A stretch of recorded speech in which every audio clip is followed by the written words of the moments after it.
రాము చెప్పాక ఏమొచ్చారు ఏంటి గృహప్రవేశం బాగున్నా రాము. గృహప్రవేశం 12వ తారీఖు తప్పకుండా రావాలి నువ్వు. సెంట్ మేళ అంత బాగా వస్తుంది. వస్తాను కానీ మీ ఫంక్షన్లకి ఎందుకు రావాలి నేను?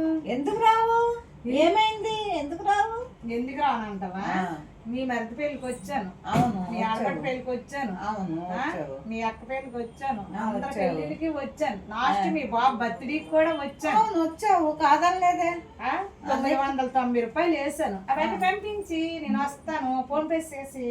ఎందుకు పంపించేయాలి నేను? మరి ఎందుకు పంపించాలని? దాని డబ్బులు కదా, నేను ఎందుకు రావాలా?